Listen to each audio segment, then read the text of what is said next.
Alhamdulillah setan yang ada di rumah berhasil kita kalahkan. Bisa hadir di tempat ini. Apakah setelah duduk di tempat ini setan menyerah? Tidak, setan itu Pak paling tidak mau kalau kita dengar ceramah. Kenapa? Bocor rahasianya. Ibu-ibu mau tidak digosipin? Mau tidak ibu digosipin? Tidak mau toh? Nah itu setan juga tidak mau digosipin. Dan digosipin setan itu di pengajian. Maka dia goda lagi kita setelah tiba di sini. Tidak usah aku dengar ceramah, tidak usah dengar ceramah. Pegang HPmu, pegang HPmu. Jadi ibu-ibu yang pegang HP sesungguhnya kena godaan setan. Bagaimana ibu mau dengar ceramah kalau ibu sibuk begini? Iya toh? Sudah dikasih tahu masih juga dipegang. Aduh ampun saya. Ibu-ibu simpan dulu HP-nya, bisa ibu? Bisa? Bisa ibu? Bu, saya sangat menghormati acara ini. Ya, saya sangat menghormati. Baru 2 hari lalu Ibu Andi Tendri WhatsApp saya. Biasanya orang ngantri berbulan-bulan. Teman pun belum tentu. Saya alhamdulillah ada di sini. Saya bilang insya Allah boleh. Tapi saya ada acara pagi dan siang. Acara ketiga kalau mau, sholat asar berjamaah. Saya minta asar berjamaah. Kalau keundangannya di situ jam 4, jam 5 baru kumpul ibu-ibu. Coba kalau undang sholat asar berjamaah, alhamdulillah dapat pahala berjamaah. Nah, saya sambil nunggu ibu, tidak lihat ibu saya tidur tadi di sana. Capek karena menghormati acara ibu, saya ikhlas datang. Jadi tolong hargai juga perasaan saya. Caranya simpan HP. Bisa? Karena kalau ibu pegang HP pasti tidak konsentrasi dengar ceramah. Ya, Ustadz kita mau rekam. Kalau ibu rekam gambarnya tidak jelas, suaranya bising. Bagaimana caranya Ustadz? Itu ada. Saya bawa kamera. Ibu diam, tenang, biar dia yang rekam. Tapi kau bawa pulang kameramu Ustadz. Tenang, nonton YouTube. Pengajian Majelis Taklim An-Nur. Sudah nonton jangan lupa like and share. Sudah ibu ya, bisa ibu? Bisa simpan dulu HP-nya. Ibu-ibu yang pegang HP selama saya ceramah, saya doakan suaminya kawin lagi. Amin ya Allah. Nah, baru disimpan itu. Ya. Nah, waktu yang ringkas. Bapak Ibu, bapak-bapak saya tanya, mau ndak wafat dalam keadaan tawaf? Bapak mau ndak merindukan ndak meninggal dalam keadaan tawaf? Mau. Ibu-ibu mau ndak meninggal dalam keadaan sa'i? Bapak-bapak mau ndak meninggal di tanah suci Mekah depan Baitullah? Ibu-ibu mau ndak meninggalnya di sujud solat? Mau ndak? Semua mau. Tapi dengar firman Allah, laqad kana lakum fi rasulillahi uswatun hasanah. Contoh teladan kita Nabi Muhammad SAW. Tidak ada susahnya bagi Allah kasih wafat Nabi pada saat tawaf. Tidak ada susahnya Allah wafatkan Nabi dalam keadaan sa'i. Tidak ada susahnya bagi Allah wafatkan Nabi dalam keadaan sujud solat. Tapi di mana wafat Nabi? Tawaf tidak, sa'i tidak, solat tidak, ceramah tidak. Di mana? Pangkuan istrinya Aisyah. Apa pesannya? Ibadah paling panjang rumah tangga. Ibu berapa lama kalau solat 5 waktu? 5 kali saja solat. 5 kali aja sholat 1 hari. Tambah bonus-bonus dengan sunnah. Ada ndak di sini sholat 5 waktunya duhur 10 menit? Ndak yakin saya. Yang ada duhur 3 menit. Ya toh? Itu pun yang 3 menit lengkap dengan ingatan WhatsApp. Ini kan? Ayo, haji. Berapa kali Bu haji? Saya tidak yakin ada yang sampai 10 kali haji di sini. Coba. Jadi kalau kita mau mati dalam keadaan haji peluang rendah. Kalau kita mau mati dalam keadaan sholat peluang rendah. Tapi berumah tangga 24 jam berumah tangga. Cari nafkah ibadah. Mikirkan bagaimana rumah supaya bisa AC ibadah. Bagaimana cari nafkah anak bisa sekolah ibadah. Bagaimana bisa menghidupi sopir ibadah. Bahkan berhubungan suami istri pun ibadah. Itulah sebabnya kalau sama istri kita tidak nyaman. Kenapa? Ibadah, setan tidak mau. Kalau teman selingkuh, godaannya besar. Kenapa? Setan. Maka ibadah terpanjang selama hidup kita berumah tangga. Nah, sekarang rumah tangga ibu. Baru-baru kita Idul Kurban. Saya segarkan kembali ingatan kita, sejarahnya itu Idul Kurban. Ya, supaya kita ulang lagi nih kaitannya rumah tangga. Itu kan Ibrahim Pak kaya. Ibu-ibu, Ibrahim itu kaya. Hebatnya dermawan. Banyak di Indonesia kaya, serakah, pelit. Sudah kaya, masih serakah plus pelit. Ini Ibrahim kaya dermawan. Hebatnya Pak, dia sembeli 1000 domba, 100 onta. Kira-kira kalau dirupiahkan sekarang 2,5 miliar. Ada di sini 2,5 miliar kemarin kurbannya. Tidak ada. Seluruh malaikat memuji Pak. Apa kata malaikat? Hebat ini Ibrahim. Manusia pun puji. Hebat kau Ibrahim. Jago kau. Kecil ini. Andai saja ada anakku juga kupotong. Kenapa? Ibrahim tidak ada anaknya. Beberapa tahun kemudian Ibrahim menikah dengan Siti Sarah. Kata Siti Sarah, bang, abang ini kan nabi, perlu ada pewaris. Saya tidak bisa berikan kamu anak, kau kawin lagi lah. Apa kata Ibrahim? Enggak. Kalau inilah takdirku, ya sudah. Enggak bang, kau nikah lagi. Enggak. Luar biasa Pak. Ibrahim didesak menikah, enggak mau Pak. Bapak-bapak sekarang dilarang sembunyi-sembunyi. Malah pakai KTP-nya orang lagi. Akhirnya desak. Ibrahim berkata, baik kalau begitu dek. Oke, karena kau maksa. Oke, nikah. Sudah menikah, alhamdulillah, hamillah Siti Hajar. Selang beberapa saat, hamil pula Siti Sarah. Ini buat ibu-ibu nih. Kalau ada sudah 10 tahun belum punya anak, coba pakai ilmunya Siti Sarah. Ya, siapa tahu mujur, siapa tahu. Ya kan? Nah, Siti Hajar dengan Ibrahim lahir anaknya. Namanya Ismail alaihi salam. Inilah keturunan kita orang Islam. Ibrahim dengan Siti Sarah lahir anaknya. Namanya Ishak alaihi salam. Inilah keturunan Yahudi yang kurang ajar. Kita itu dengan Yahudi satu kakek, cuma Yahudi kurang ajar. Nah, lagi lucu-lucunya anaknya.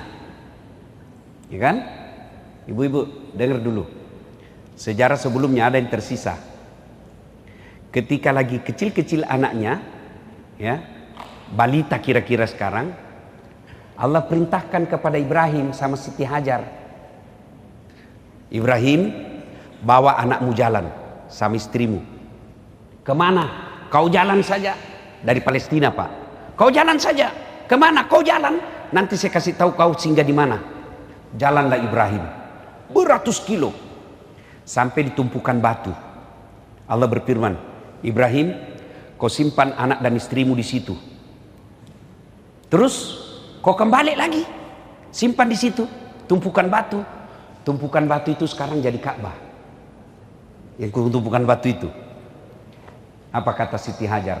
Bang, kalau ini perintah Allah, jalan kau. Biar saya urus anakku. Tenang, jangan cemas. Ini baru istri. Pesan pertama ibu, kalau perintah Allah jangan tawar. Kau pakai jilbab, perintah Allah, don't worry, be happy. Kamu jangan keluar kalau tidak, saya tidak akan keluar bang, kalau itu perintah agama. Itu baru istri yang hebat. Pergi Ibrahim, balik. Apakah Siti Hajar pasrah? Tidak. Anaknya menangis, kehausan, Siti Hajar tidak diam, berdoa saja. Tidak. Dia ikhtiar dulu. Dia ikhtiar dulu. Apa ikhtiarnya, Bu? Dia lari cari air. Pernah Ibu lihat di jalan raya? Kayak ada air kan? Lari Hajar, itu ada air. Sampai lagi, bukan air. Lari antara Safa dan Marwah. Itulah sa'i sekarang. Nah, sudah pasrah Siti Hajar. Tidak dapat air, sudah capek, anaknya nangis. Turun perintah Allah. Ibrahim, Jibril, kau turun, hentakkan kakinya Ismail. Patok ya jena.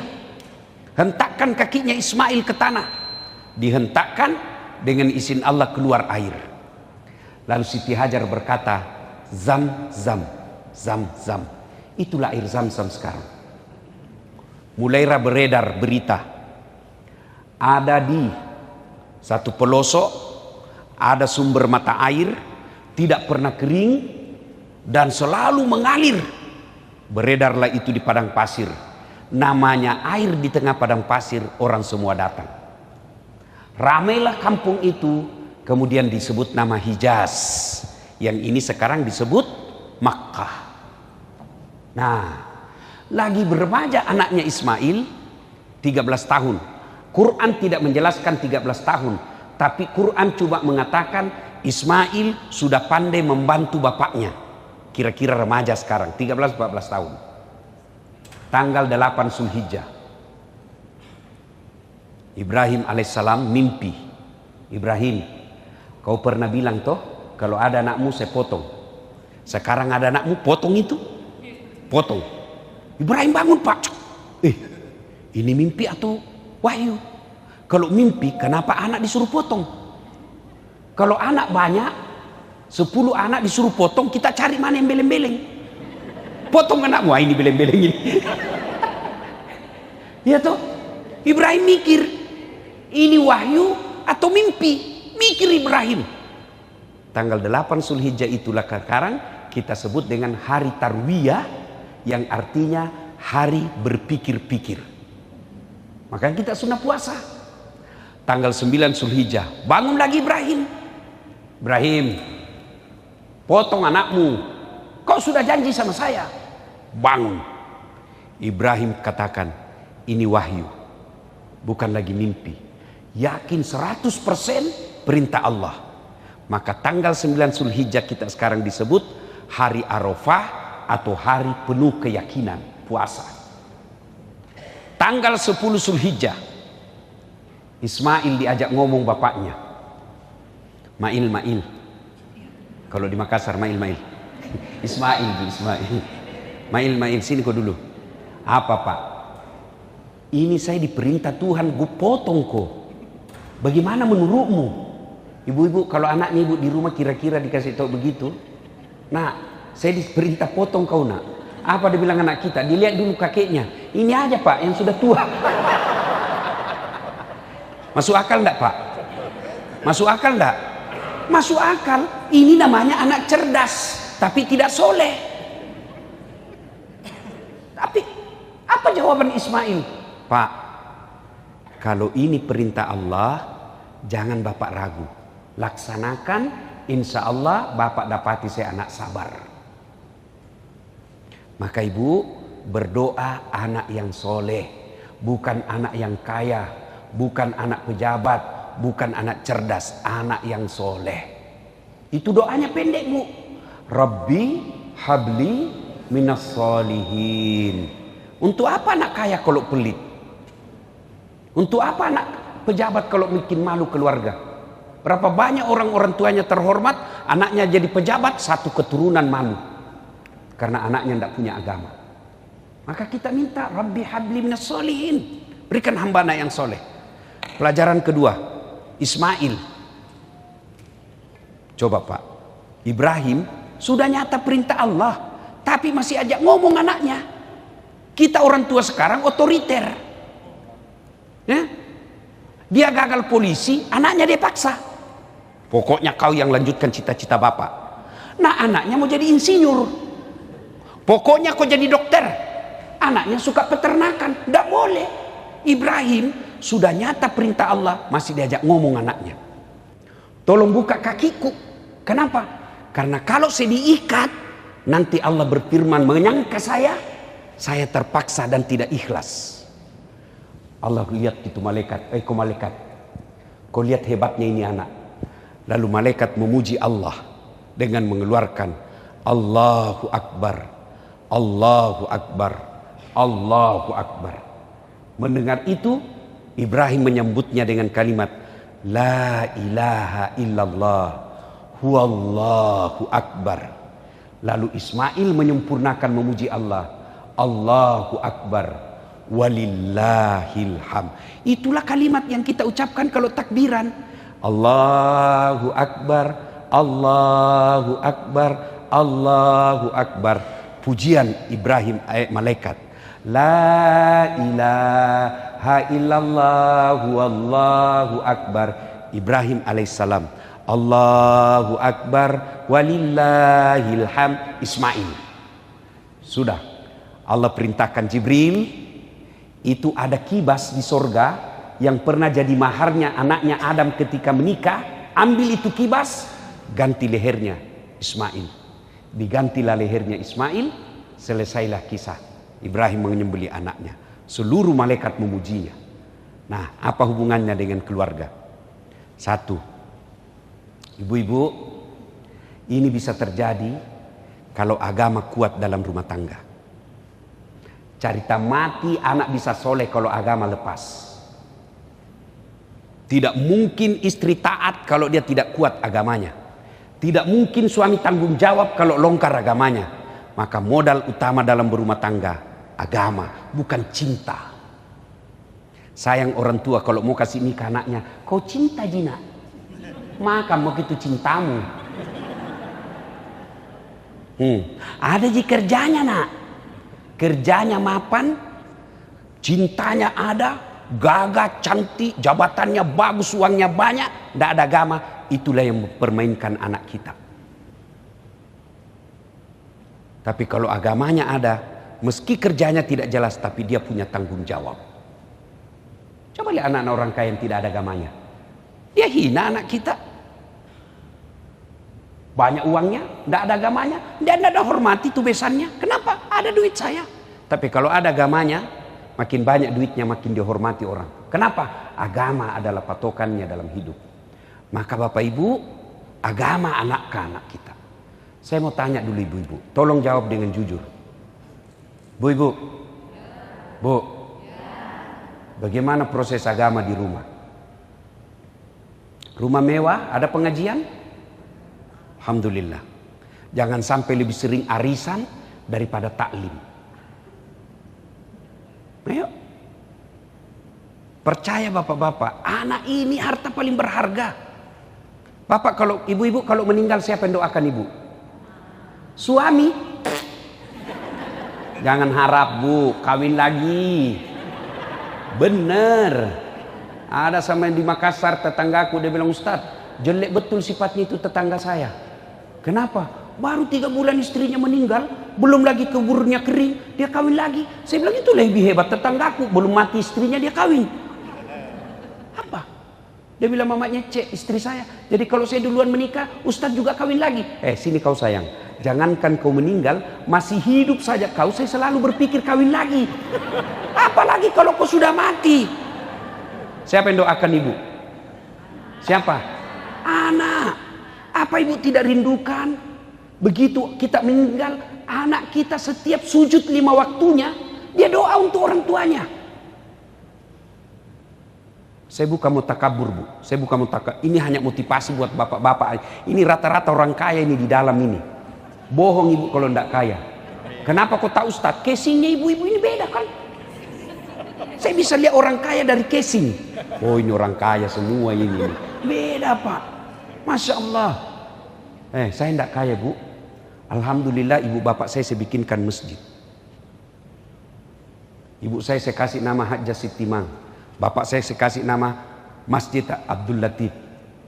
Saya lagi bangun lagi sekarang masjid nama saya. Itu yang kita nanti. Apa ibu tidak merindukan ketika nanti ibu sudah rapuh, tua, anak kita berlomba-lomba untuk mengumrohkan anak kita. Dek, bulan ini ibu di rumah ya, bulan depan baru kau urus. Apalah artinya hidup ini kita tua, banyak duit, anak kita menjadi beban di dalam hidupnya. Datang baru duduk mamanya, kata istrinya, kapan datang mak? Baru sayang, kapan pulang?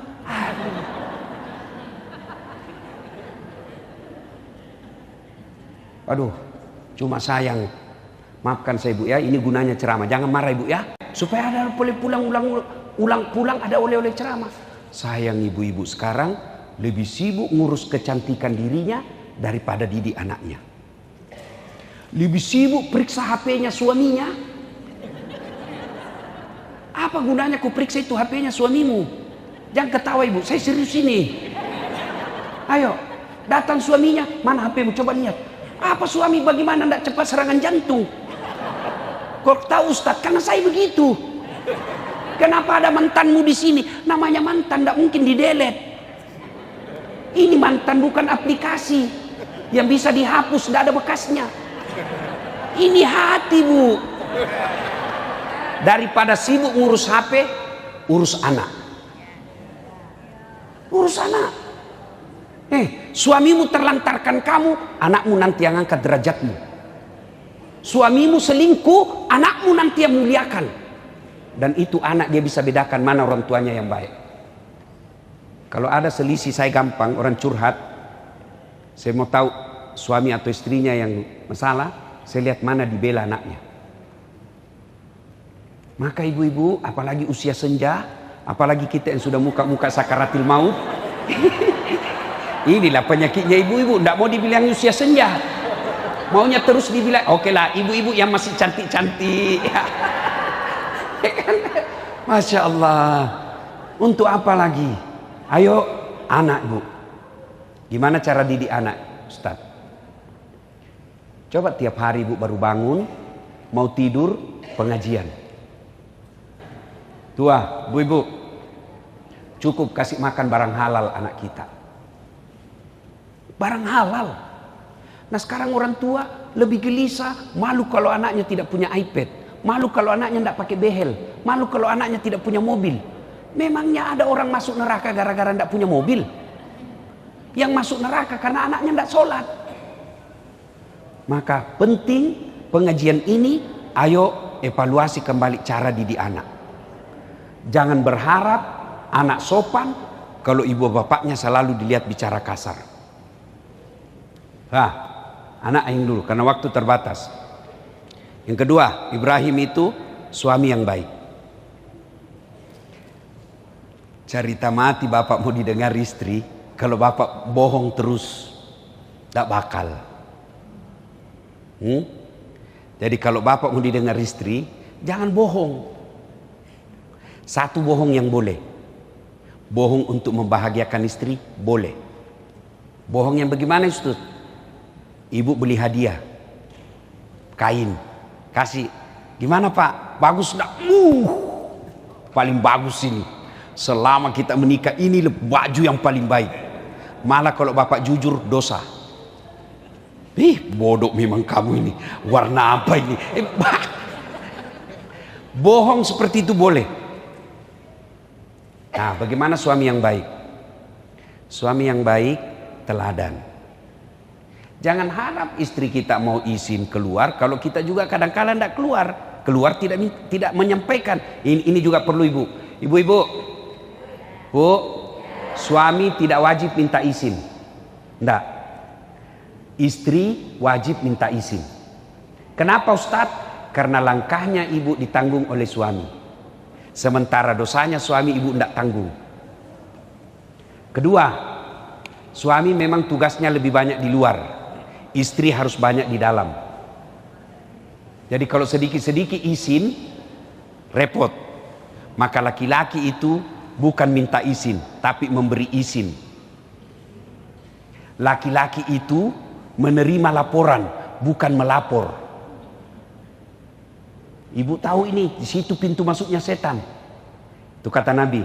Ibu mau tidak dirindukan surga? Satu kata Nabi, aqimis salah, dia puasa, dia sholat. 2, dia puasa Ramadan. 3, dia jaga harga dirinya. 4, dia taati perintah suaminya.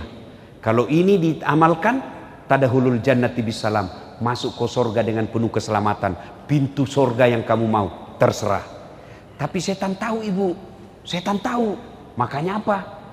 Dia hasut kita, lawan suamimu, lawan suamimu, lawan suamimu. Nah, itu pintu masuknya setan.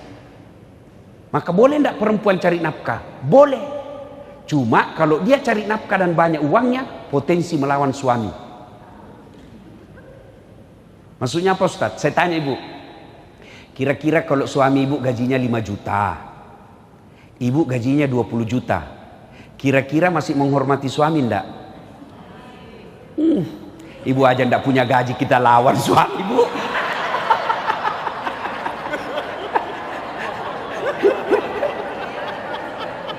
Nah, disinilah masuknya setan.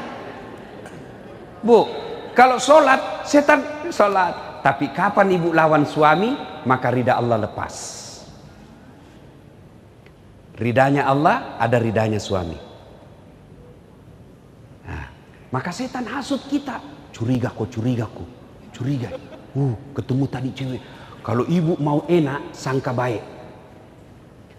Orang kalau sangka buruk dalam rumah tangga, percaya tidak akan pernah dia bahagia.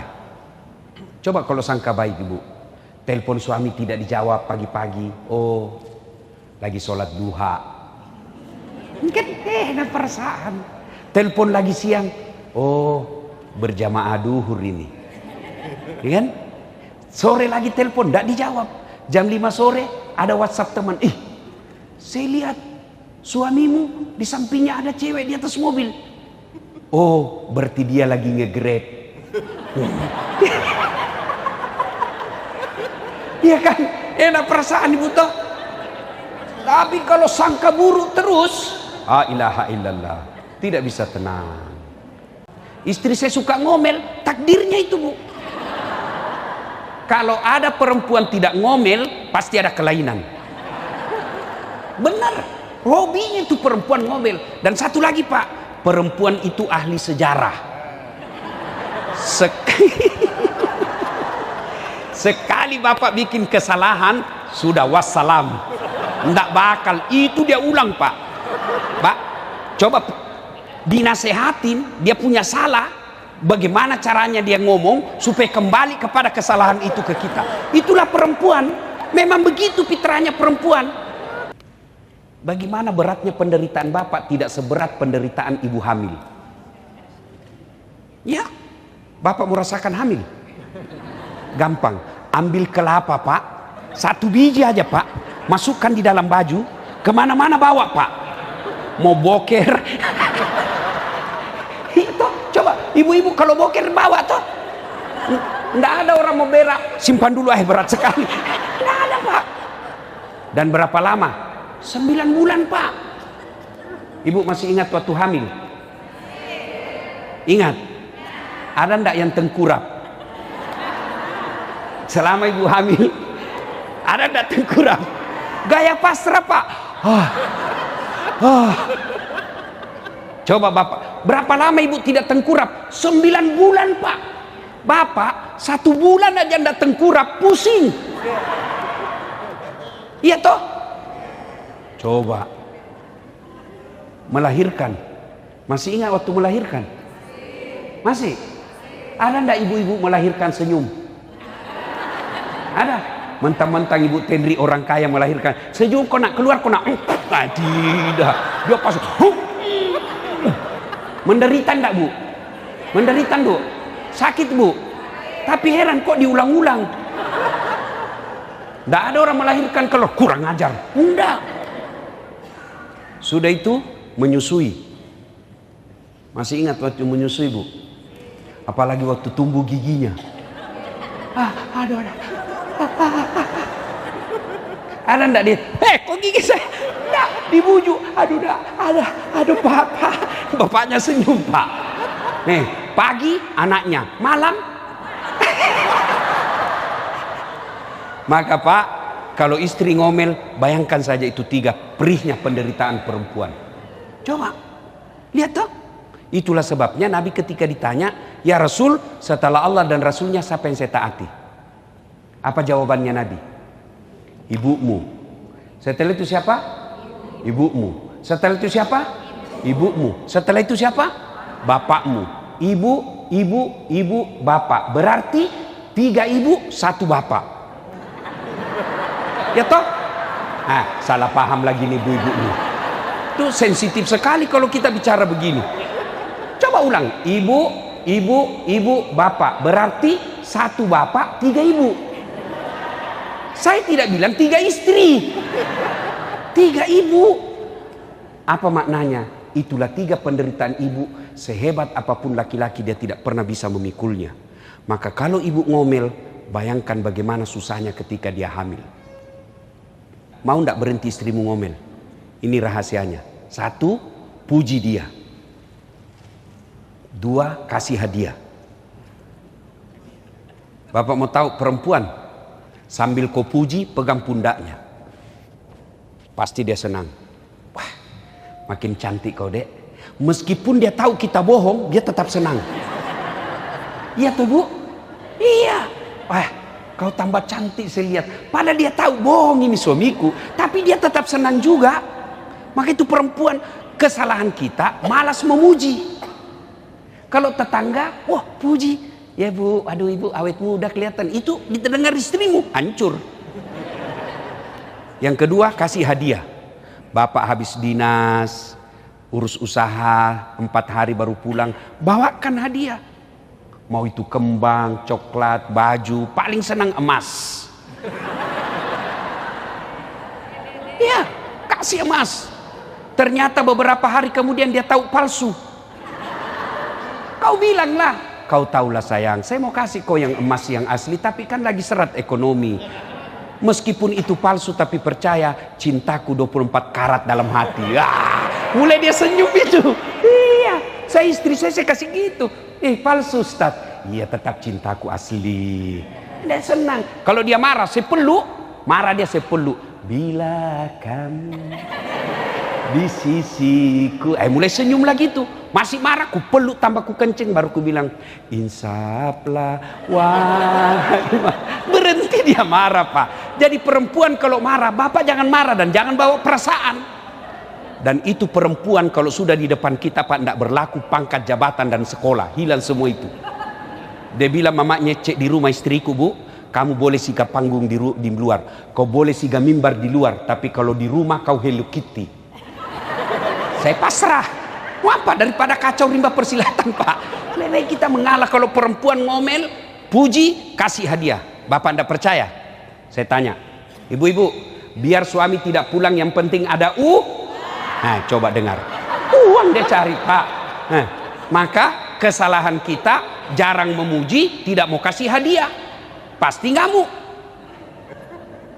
Ibu bapak saudara-saudara sekalian, pesan ketiga, bersedekahlah. Sedekah. Ibu-ibu yang kaya-kaya ini, yang punya emas-emas berlian, kalau ibu meninggal nanti siapa yang pakai bu? Istri kedua ibu. Begitu ibu meninggal, suami dia cabut dulu itu cincin. Ini cincin kawin kita sayang. Nggak mau keluar, dia kasih sabun. Sudah itu dia cabut lagi kita punya gelang. Ini waktu ulang tahun pernikahan kita waktu umrah emas Dubai. Cabut. Sudah itu dia cabut lagi kita punya kalung. Ini waktu dulu kita jalan-jalan ke Singapura. Terakhir gigi palsunya ibu dia cabut juga. Sudah dia simpan sambil penuh derai air mata, dia simpan di lacinya. 4 bulan kemudian reuni teman SMA. Ketemu cinta lamanya yang sudah janda. Aduh, hancur. Emas yang disimpan baik-baik diambil kembali. Dia senyum bawakan mantannya, dek, ini kau pakai saja ya, sudah mati yang punya. Bu, daripada dipakai istri kedua, mending bawa untuk kuburnya ibu. Dan orang kaya hebatnya, biar dia pakai palsu, orang bilang asli. Ya, Ibu Nur misalnya. Iya, biar palsu, orang bilang enggak mungkin, pasti asli. Maka saya sarankan lebih baik ibu pakai yang palsu. Yang asli bawa ke panti asuhan. Yang asli bawa ke masjid di kampung. Yang asli bawa ke penghafal Quran. Bapak-bapak yang miskin, ibu-ibu yang miskin, ndak usah pakai yang asli. Karena biar asli orang juga ndak percaya. Maka yang asli ibu jual, bawa ke pesantren. Ini disebut pandai menyikapi harta. Percaya ibu, kalau sudah masuk kubur, putus. Kecuali tinggal anak yang soleh dan amal sedekah. Dan demi Allah, tidak ada orang bangkrut gara-gara sedekah. Ustadz, saya dengar ceramahnya Ustadz tadi, rasanya anak saya sudah tidak bisa saya harapkan Ustadz. Tidak tahu ngaji, lancar bahasa Inggris, tapi saya tidak pernah dapati dia mengaji. Lancar bahasa Korea Ustadz, duitnya banyak, tapi tidak pernah saya dapati berjamaah. Jangan putus asa. Anak pesantren ibu urus. Ustadz, saya sampai sekarang belum punya anak. Wala ta'asu min rauhillah. Jangan putus asa. Ibu datang ke pesantren, tanya gurunya, ada penghafal Quran? Ada. Berapa biaya hidupnya satu bulan? Bu, 700.000 satu orang. Saya tanggung 7 orangnya, 2.500.000. Berapa? 20. Nah, saya tidak terlalu kuat kalau urusan uang bu. Ibu-ibu lebih apa? Nah, misalnya satu anak 700 Ustaz, 3 anak saya tanggung Ustaz, 2.100.000 kirim tiap bulan. Itulah yang menjadi anaknya ibu. Selama dia belajar agama sama anak kandungnya ibu, meskipun tidak dilahirkan. Begitu juga bapak-bapak. Bapak ndak usah jadi ustadz, berat. Gimana caranya? Urus ustadz. Ustadz datang, Ustadz pakai kendaraan siapa? Ada kendaraan saya pakai Ustadz. Bapak dapat pahala dari ustadz, seperti pahalanya ustadz tanpa mengurangi pahalanya pak ustadz. Ibu-ibu punya rumah mewah, supaya malaikat ikut datang. Ayo panggil anak-anak yatim tiap malam Jumat makan di rumah. Jangan makannya seadanya, kasih makanan yang hebat. Dan hebatnya itu ustadz, anak yatim, kalau masuk orang mewah pak, dia terpesona seolah dalam surga. Wah. Tapi kalau ibu undang orang kaya, dia cari yang jelek itu. Gordennya ndak serasi. Itu kalau orang kaya. Ya tuh ibu. Padahal banyak yang bagus, yang jelek dicari. Maka lebih baik ibu panggil anak-anak yatim. Ibu-ibu, saya serius ibu. Mulai Jumat depan jadikan kebiasaan. Malam Jumat ini 5 orang saya kasih makan di rumah. Ya Allah, tolak bala. Mudah-mudahan anakku terhindar dari narkoba. Mudah-mudahan suamiku terhindar dari niat jahat. Itu jauh lebih efektif daripada periksa handphone. 1 handphone dia kasih ke suamimu, masih ada 2 di mobilnya. Kenapa begitu? Saya pelakunya. Repot juga kalau setiap saya. Repot, lebih kita sembunyi 2. Kau periksa, bisa dia ganti namanya. Kan ada dulu mantanku bu, cinta-cinta monyet dulu di kampung. Setelah saya viral selalu menelpon. Saya mau blokir ndak enak. Saya mau terima perasaannya istri saya hormati. Terpaksa ku tulis di situ namanya penjual batu bata. Lagi saya duduk-duduk, tiba-tiba bunyi telepon. Dia bilang mamanya Cek, Ustadz ada telepon. Siapa sayang? Penjual batu bata. Bapak harus tenang, jangan panik. Tagihan itu sayang, tagihan, jangan kau angkat. Perempuan kan paling takut tagihan. Dia ndak angkat, selamatlah saya. Beberapa hari kemudian saya pulang ceramah. Sayang, tolong bikinkan teh. Saya lagi ajar ngaji Cek. Ada di situ gula. Pergilah saya. Di mana? Ada tulisannya di situ. Toplesnya ada di situ. Tulisan gula. Sudah. Saya minum. Garam. Asin. Saya lihat Gula pembungkusnya isinya garam. Saya pergi bawa, kenapa kau tulis ini gula baru isinya garam? Apa dia bilang? HP-mu juga lain kau tulis lain isinya. Ya Bu, daripada begitu pasti ada jawaban salah-salahnya. Lebih tolak bala dengan sedekah. Kata Nabi, siapa yang mau dipanjangkan umurnya, dimurahkan rezekinya, dan tertolak dari bencana, maka hendaklah dia bersedekah. Sedekah Ibu. Ibu punya kudung 25. Kenapa banyak sekali Bu? Pakai 2 aja orang sudah bilang gila, apalagi beli pakai 5. Tidak mungkin. Jadi gimana? Kita pergi majelis taklim di kampung-kampung. Ayo ibu-ibu kumpul kudung-kudungnya yang bagus dan jarang dipakai. Ayo kita sedekahkan ke majelis taklim. Itu baru manfaat. Simpan di rumah saja kan bingung. Mana dulu kupakai, sudah pernahkah kupakai ini? Oh belum, matching kira-kira ini. Bingung. Coba kalau cuma 2, langsung selesai. Saya juga begitu Bu. Waktu masih sedikit baju saya Bu, enggak repot. Ini cek. Sekarang setelah banyak bingung. Apa ini sudah kupakai? Karena saya pernah benar Bu. Saya ceramah, ada ibu-ibu saya lewat, dia bilang, itu lagi bajunya yang di YouTube. Ya ibu-ibu, sedekah. Mudah-mudahan pulang ini wujud konkret sedekah. Kenapa saya tekankan ini? Karena saya tahu di sini ibu-ibu yang Allah berikan rezeki yang berlebih. Insya Allah tidak ada orang bangkrut karena dia rajin sedekah. Sebaliknya kalau dia pelit, tidak ada orang suka. Jangkau ke rumahnya, dia pelit, padahal dia juga pelit. Itu jeleknya, itu pelit Pak. Tidak ada yang suka itu orang pelit. Maka kalau mau murah rezekinya, bersedekahlah, tolak bala, insya Allah. Bapak saudara-saudara sekalian, ini saja tausiah kita. Mudah-mudahan ada manfaat. Saya menutup, inna a'tainakal kautsar. Sungguh betapa banyak nikmat yang Allah berikan kepadamu. Fasholli li rabbika wanhar. Maka bersolatlah dan berkurbanlah. Fasholli li rabbika wanhar. Inna dzaniaka huwal abtar. Kalau kau tidak mau bersedekah, kamu lalaikan solatmu. Padahal saya kasih kau banyak nikmat. Rumahmu bagus, mobilmu mewah, perhiasanmu baik. Tapi kau tidak mau bersyukur, kau lepas dari rahmatku. Ibaratnya layang-layang lepas. Kalau sudah lepas layang-layang, sudah bisa kesetrum, tidak jelas arahnya.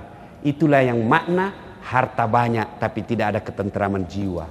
Anak ada tapi membangkang. Mobil anak tapi kita tidak pernah damai. Kenapa? Sudah lepas dari kasih sayang Allah. Pengajian ini tujuannya agar kita menjadi lebih baik. Tidak ada gunanya pengajian begini kalau pulang tidak ada perubahan dalam hidup kita. Minimal mulai kita malam Jumat ini kita punya niat untuk memberi makan fakir miskin, saudara-saudara kita yang tidak mampu. Demikian usikum wa nafsi bitaqwallah, fastabiqul khairat. Assalamualaikum warahmatullahi wabarakatuh.